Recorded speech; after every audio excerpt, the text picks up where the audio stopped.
Theory of relativity. क्या है ये थ्योरी ऑफ रिलेटिविटी, क्यों जरूरत पड़ा थ्योरी ऑफ रिलेटिविटी का, जानेंगे इस वीडियो पे बहुत ही आसान शब्दों में।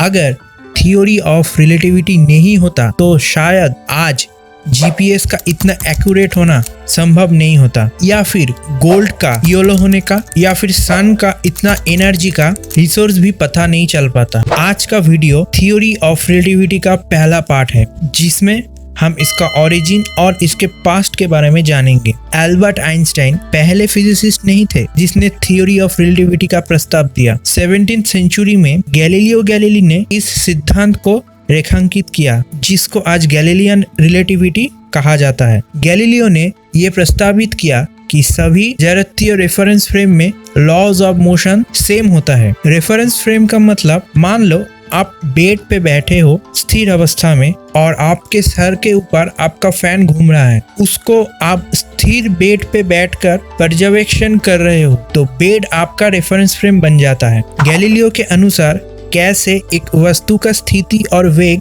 विभिन्न जड़त्वीय रेफरेंस फ्रेम के साथ बदलता है, इस धारणा के आधार पर कि दोनों घटनाओं के बीच बीते समय सेम है, इसको कहा जाता है गैलीलियन ट्रांसफॉर्मेशन। सन 1873 में विख्यात साइंटिस्ट जेम्स क्लार्क मैक्सवेल का एक थ्योरी आया, जिसको थ्योरी ऑफ इलेक्ट्रोमैग्नेटिज्म कहा जाता है। इलेक्ट्रोमैग्नेटिज्म एक वो फेनोमेनन है जो एक विद्युत क्षेत्र और एक चुंबकीय क्षेत्र के बीच का परस्पर क्रिया के संबंधित है। 20वीं सदी के शुरुआत में इसी थ्योरी ऑफ मैग्नेटिज्म और गैलीलियन ट्रांसफॉर्मेशन के बीच में असंगति पाया गया। इलेक्ट्रोमैग्नेटिज्म जो एक गैलीलियन ट्रांसफॉर्मेशन के अधीन था, उसमें गलत रिजल्ट्स आने लगे। सिचुएशन ऐसा आ गया, या तो थ्योरी ऑफ इलेक्ट्रोमैग्नेटिज्म गलत था, या फिर गैलीलियन ट्रांसफॉर्मेशन इलेक्ट्रोमैग्नेटिज्म के लिए अपर्याप्त था। मैक्सवेल ने इलेक्ट्रोमैग्नेटिक वेव का स्पीड मैथमेटिकल वैल्यू दिया था 1,86,000 पर सेकेंड। इसको स्पीड ऑफ लाइट भी कहा जाता है। तब सोचा जाता था कि इलेक्ट्रोमैग्नेटिक वेव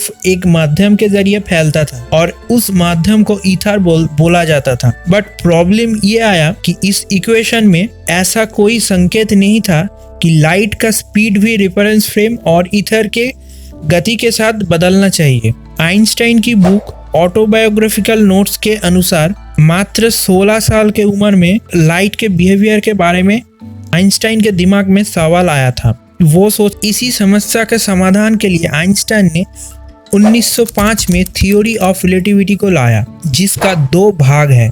पहला है थ्योरी ऑफ स्पेशल रिलेटिविटी। इसके अनुसार जब तक एक वस्तु कांस्टेंट स्पीड के साथ स्ट्रेट लाइन पे चलेगा, तब तक लॉ ऑफ फिजिक्स सबके लिए सेम होगा।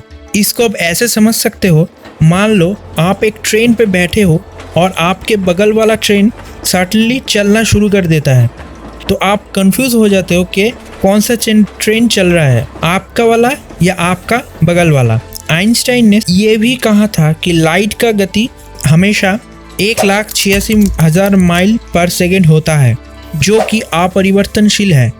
आइंस्टाइन ने यह दिखाया कि स्पेस और टाइम एक दूसरे से जुड़ा हुआ है। मान लो आप और आपके दोस्त सेम तरह की रॉकेट पे अलग अलग बैठे हो और आपका रॉकेट आपके फ्रेंड के रॉकेट से थोड़ा स्लो है, तो आप ये देखोगे कि आपके फ्रेंड का घड़ी थोड़ा स्लो चल रहा है, जिसको फिजिसिस्ट ने टाइम डायलेशन के नाम दिया।